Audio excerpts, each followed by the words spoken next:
Great Bear is a B&M inverted roller coaster located at Hersheypark in Hershey, Pennsylvania. Opening in 1998, this roaring B&M has thrilled park guests for 25 years, and I had the pleasure of riding it for the first time in the fall of 2022.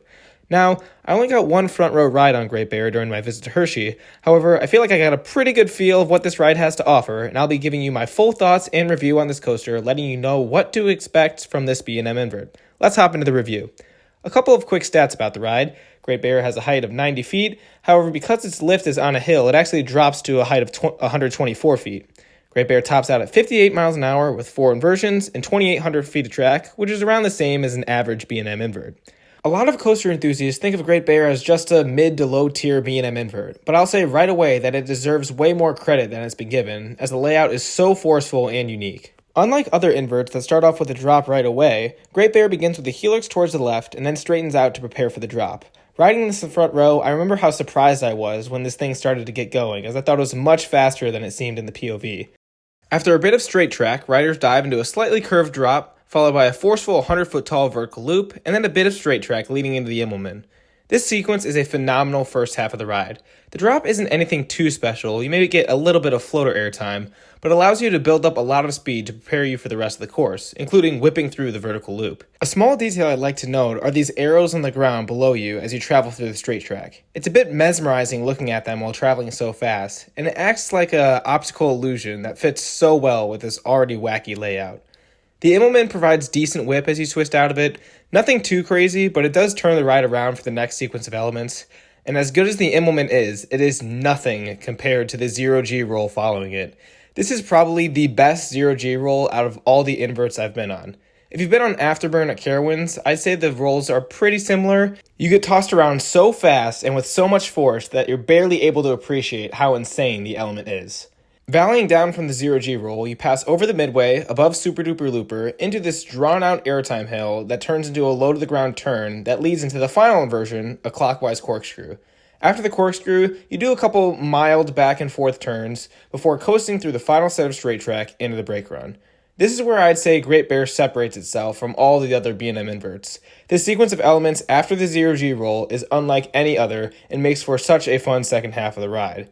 This drawn-out airtime hill surprisingly gives you a bit of mild ejector airtime, which is very unique for a B&M invert.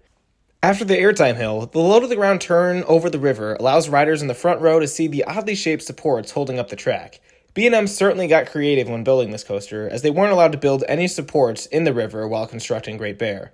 Nonetheless, they act as cool keyhole and near-miss elements to the likes of Gatekeeper's Towers, and they are even more thrilling considering how fast Great Bear is managing to go at this point in the ride.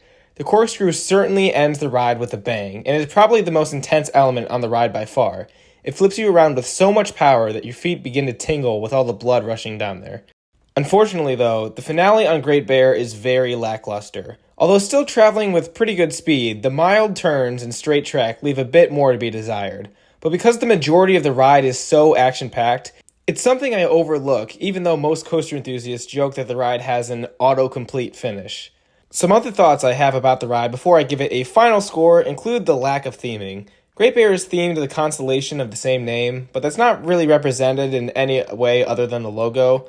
And I don't really mind the lack of theming, because I don't really think it needs it for such a killer ride, and most B&M inverts don't have theming as well. Additionally, as great of a capacity as this ride has, Great Bear was the longest line I had to wait in during my visit to Hersheypark, besides Fahrenheit. However, it was definitely worth the wait, and this is a must-do at Hersheypark. Finally, I'd just like to mention that the setting is really what makes this ride stand out to me. Passing over different coasters, over rivers and midways, through its own supports, this ride feels like you're a pilot trying to complete a time trial as fast as you can by staying low to the ground and taking tight maneuvers.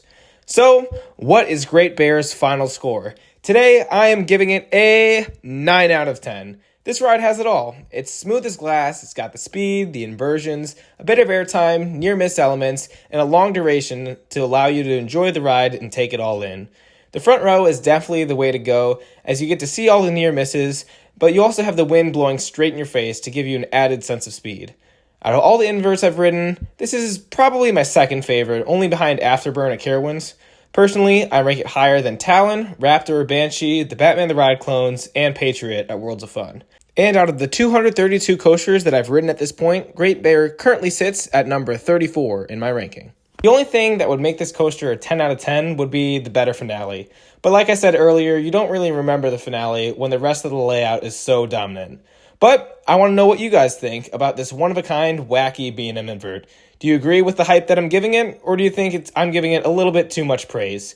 Feel free to squabble about it in the comments below. Special thanks to Coaster Thrills, East Coasters, and Canopy Coaster for all the film that you see in the video today, and make sure to check out their channels as well. If you like this video, make sure you smash that like button, and if you enjoy this review and want to keep up with even more roller coaster content, make sure you subscribe to Coaster Squabble. Thank you all so much for watching, and I'll see you in the next one.